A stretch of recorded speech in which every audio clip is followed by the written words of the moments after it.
اب جیسے میں نے عرض کیا کہ پہلے تاریخ کو یعنی 10 تاریخ کو صرف بڑے شیطان کو کنکری مارنی ہے، اس کے بعد وہ پھر قربانی، پھر حلق، پھر اس کے بعد جو ہے وہ اپنے کپڑے پہن لینے ہیں۔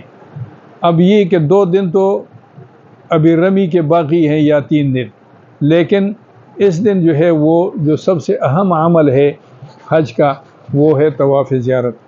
تو اگر طواف زیارت کے لیے آپ آنا چاہیں تو عموماً اس دن کوئی سواری نہیں ملتی ہے، کیونکہ رش بہت زیادہ ہوتی ہے اور وہاں سواریوں کا اتنا وہ نہیں ہوتا، انتظام بھی نہیں ہو سکتا ہے، اور رش کی وجہ سے سڑکیں بھی ایسے بالکل بھری ہوئی ہوتی ہیں۔ تو پھر طواف زیارت کے لیے آنا ہے۔ طواف زیارت جو ہے وہ اپنے کپڑوں میں ہی کرنا ہے۔ اب طواف زیارت جو ہے وہ حج کا اہم رکن ہے، ایک وقوف عرفہ اور ایک طواف زیارت۔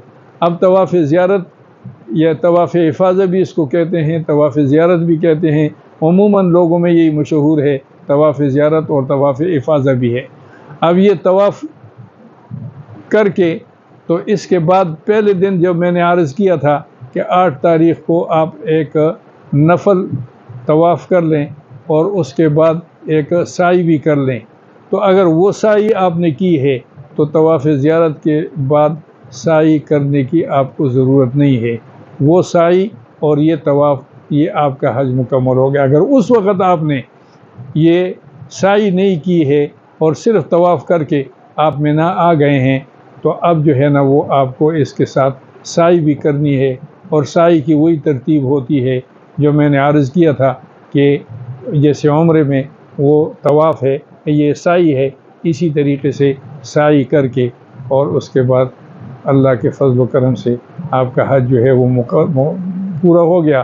اب صرف ایک کام جو ہے وہ آپ کے ذمہ باقی ہے کہ آپ جب آنا چاہیں تو آپ کو طواف وداع کرنا ہے۔ جو باہر کے لوگ ہیں آفاقی ان کو کہتے ہیں، جیسے ہم لوگ ہیں ہندوستان کے ہیں، بنگلہ دیش کے ہیں، افریقہ اور یورپ کے ہیں، تو یہ لوگ جو ہے وہ طواف وداع کریں گے، اور طواف وداع کی نیت سے وہ کرنا۔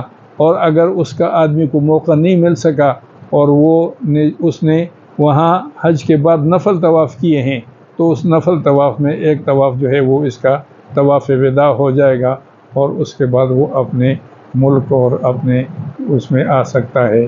اس طریقے سے حج کے یہ افعال مکمل ہو جاتے ہیں۔ اللہ کریم ہمیں توفیق عطا فرمائے اور حج مبرور نصیب فرمائے۔